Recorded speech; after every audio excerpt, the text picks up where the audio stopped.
90-Day Fiancé star David Toborowsky isn't the only franchise cast member who has a surprising new job in 2024. Being a 90-Day Fiancé star comes with a long list of perks. One obviously gets to face the camera and appear on TV sets across the world. But apart from the small screen success, there are other advantages such as social media stardom, brand deals, and paid public endorsements. Several 90-Day Fiancé stars, such as Lauren Varnick, Angela Deem, Larissa Lima, Leona Bell, etc., have made the best use of their reality TV fame to earn money. Still, some cast members like to do things differently after getting popular.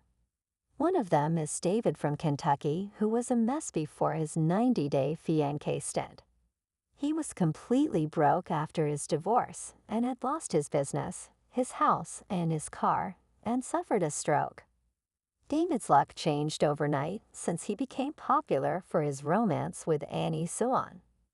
David even purchased a 4-bedroom, 2.5-bath property for $550,000 in Fountain Hills, Arizona in 2022. Apart from being a reality TV star, David has had a few jobs over the last few years. David and Annie started a project called Cooking with DNA in January 2022 where fans could purchase cooking oils inspired by Annie's Thai cuisine. They also offered in-person and online cooking classes to fans. David used to teach English in Louisville, Kentucky at a local university. Annie was one of his students there. David has a LinkedIn profile where he states that he works as a health policy advisor at the Commonwealth of Kentucky. However, it could be outdated. In May 2024, David announced he had changed his career. He posted a picture of his real estate agent card and announced, "I am a licensed realtor here in Arizona." David is working with a company called Fielder's Choice Realty. It is an Arizona-based real estate brokerage. David thanked his wife for always being supportive of his choices and being a part of his career transition. Since David had shared his personal phone number on the post, he revealed he got 3 calls from people just to say hi on his first day at work. Big Ed owned a photography company called Ia Brown Studio during his 90-Day Fiancé. Before the 90 days debut, he gave fans a tour of his studio. Big Ed specialized in portraits along with weddings, fashion, and even advertising. Big Ed is also a trained interior designer. He used to work for a company named Studio Europa AEICHT in San Diego. Big Ed's company offered services for designing kitchen remodels. Big Ed recently revealed that he started working as a real estate agent after moving to Arkansas. He said his finances were underwater with the upcoming wedding. Big Ed was in the process of obtaining his real estate license. He expected the real estate business to create a steady source of income. Big Ed was going to work with Liz to get his real estate business off the ground. It appears Big Ed is still in business after Liz moved back to San Diego. He recently claimed that he was showering Liz with money to keep her happy. However, Liz angrily responded that Big Ed would be broke if Cameo would shut down. It appears most of his income comes from the personalized video requesting platform. Brittany is done with reality TV since her last stint on 90-Day. The Single Life Season 1. Brittany has moved on from the past and wishes to keep her new relationship private. Brittany has been calling herself a digital creator on social media. She creates lifestyle content for a living. Brittany makes a living through affiliate marketing by sharing her favorite Amazon finds with fans, where she earns commissions on each new purchase. Brittany has a YouTube channel and has started working as a marketing manager for a female artist named Fior, and is selling digital guides for a healthy lifestyle on her blog. Brittany recently revealed her new pictures after her weight gain, with fans commenting that she looks very different. Brittany has a glow-up girl recipe book for $15. Amid their breakup rumors, Julia and her husband Brandon Gibbs were featured in a 90-day diary segment in January 2024 where they spoke about their financial issues.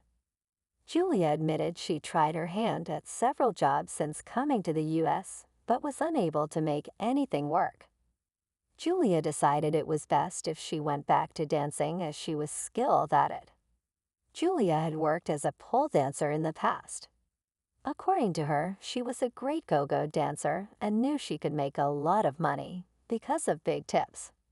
Brandon told his wife he didn't want her to do a job that a lot of proud guys probably wouldn't want to see their girlfriends or wives doing.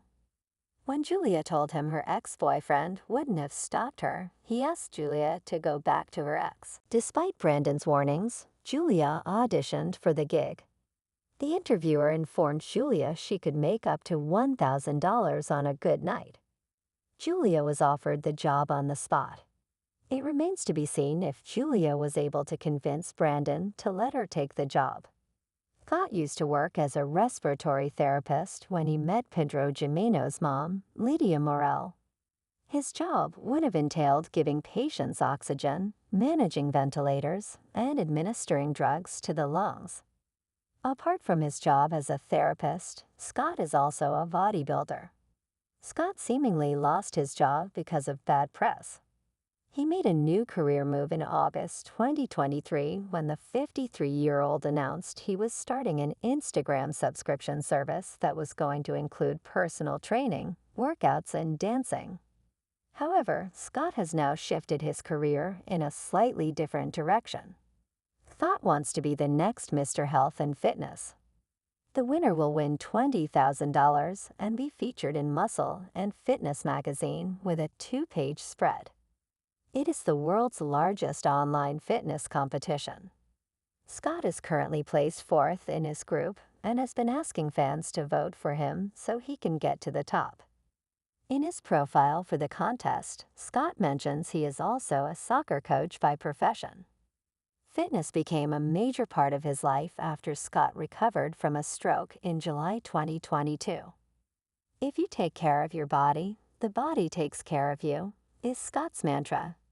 During his 90-day Fiancé intro, Clayton called himself a hermit because of the long hours he was spending in his bedroom. Clayton was working as a cybersecurity analyst. While his house was small and cluttered, and Clayton's mom lived inside their walk-in closet, he became used to the messy house. After completing the tasks required for his work-from-home job, Clayton spent the rest of his time gaming. Clayton was open to working as a penetration tester and cybersecurity analyst if a suitable hybrid or on-site role came his way after he was done filming. In February 2024, Clayton revealed he had a new job. Clayton was going to try his hand at comedy and was interested in becoming a stand-up comedian. Miss Kitty 919 on Reddit reposted the IG story from Clayton's page asking fans to come and watch him embarrass himself at his first stand-up show. Clayton performed at the Looney Bin Comedy Club in Tulsa while he was getting married to Anneli Valajos on screen in the Season 10 final. Clayton's fans who watched him live from the audience thought he did a great job with his act. Raw had described himself as a jack of all trades during his 90-day Fiancé Season 10 introduction. Rob was an aspiring actor and dancer and also worked as a model in Los Angeles.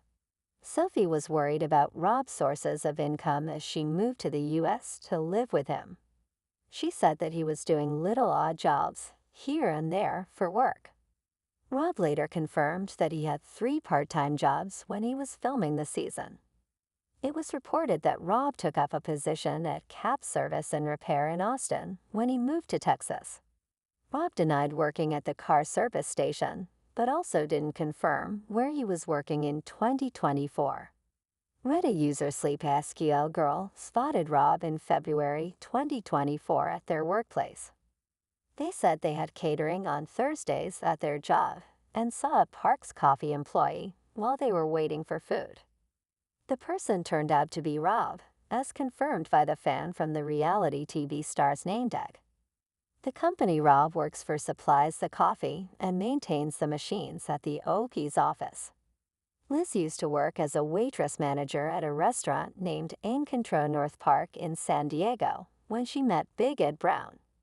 Liz's restaurant was about to reopen during the pandemic, and Big Ed was a regular customer who preferred spending time at the Encontro instead of going home. Liz had no interest in dating him, but they did end up spending time together, talking after her shifts were over. However, Big Ed didn't like Liz working there once they started dating. He was worried that Liz would focus more on her job rather than the relationship as she worked late nights. Big Ed wasn't fond of Liz's coworkers because he thought they didn't like him. Liz was eventually promoted to the position of a business partner at Encontro, and that would require her to stay in San Diego for the position. Big Ed wanted to move to Arkansas, and Liz followed his orders. Big Ed got Liz to try her hand at real estate once they moved to Bentonville. However, the 90-day Fiancé star is back in San Diego after her split. She's working at Encontro again until her secret new adventure begins in a few months.